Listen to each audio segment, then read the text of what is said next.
CPIM നേതാവ് PK ശശിയെ ഒറ്റപ്പാലത്ത് സ്ഥാനാർത്ഥിയാക്കി വിസ്മയിപ്പിക്കാൻ കോൺഗ്രസിന്റെ നീക്കം.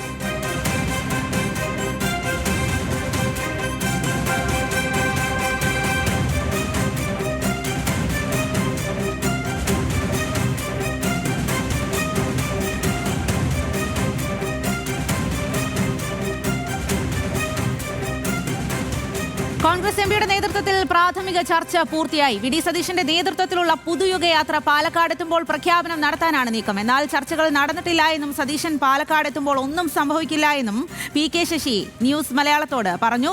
വിവരങ്ങളുമായി പ്രസാദ് ഉടുമ്പിശ്ശേരിയാണ് ചേരുന്നത്. പ്രസാദ്, കഴിഞ്ഞ കുറച്ചു കാലങ്ങളായി PK ശശി പാർട്ടി നേതൃത്വത്തോട് ഇടഞ്ഞ അത്തരം പ്രസ്താവനകളൊക്കെ നടത്തിയിരുന്നു. കോൺഗ്രസിനോട് അടുക്കുന്നു എന്നുള്ള സൂചനകളൊക്കെ ഉണ്ടായിരുന്നു. ഇപ്പോൾ ഇത്തരത്തിൽ നമ്മൾ സൂചിപ്പിച്ചതുപോലെ ഒറ്റപ്പാലത്ത് സ്ഥാനാർത്ഥിയാക്കി വിസ്മയിപ്പിക്കാൻ ആണോ കോൺഗ്രസിന്റെ നീക്കം?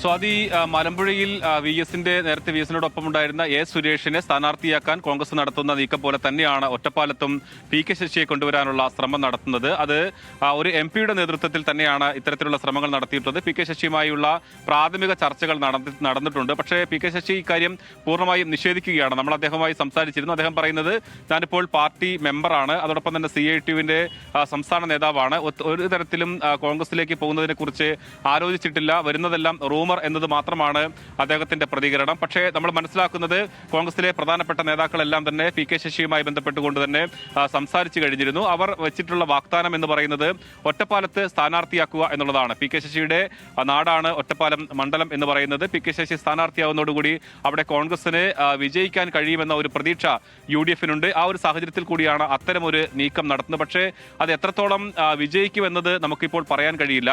VD സതീശന്റെ നയിക്കുന്ന ജാഥ പാലക്കാട് ജില്ലയിലേക്ക് കടക്കുന്ന സമയത്ത് 16-ാം തീയതി ഇത് സംബന്ധിച്ചുള്ള പ്രഖ്യാപനം നടത്താൻ, അതായത് സ്ഥാനാർത്ഥി എന്നുള്ളതല്ല, PK ശശി കോൺഗ്രസിലേക്ക് എന്നത് സംബന്ധിച്ചുള്ള പ്രഖ്യാപനം നടത്താനുള്ള നീക്കങ്ങളാണ് നടത്തിക്കൊണ്ടിരിക്കുന്നത്. 15-ാം തീയതി PK ശശി അത് അനുകൂല നിലപാട് അറിയുകയാണെങ്കിൽ 15-ാം തീയതി PK ശശി CPM നിന്നുള്ള രാജി പ്രഖ്യാപിക്കുമെന്നും സൂചനകളുണ്ട്. എന്തായാലും ഇപ്പോഴത്തെ സാഹചര്യത്തിൽ PK ശശിയുമായി ബന്ധപ്പെട്ടുകൊണ്ട് അദ്ദേഹം പറയുന്നത് അത്തരമൊരു നീക്കങ്ങളില്ല എന്ന് തന്നെയാണ്. എന്തായാലും വലിയ നീക്കം തന്നെയാണ്. സ്വാതി തുടക്കത്തിൽ പറഞ്ഞതുപോലെ ഒറ്റപ്പാലത്ത് PK ശശിയെ നിർത്തി വിസ്മയിപ്പിക്കാനുള്ള ഒരു ശ്രമം ആണ് നടത്തുന്നത്. ആ ശ്രമം വിജയിക്കുമോ എന്നുള്ളത് 2-3 ദിവസത്തിനകം തന്നെ നമുക്ക് വ്യക്തമാകും.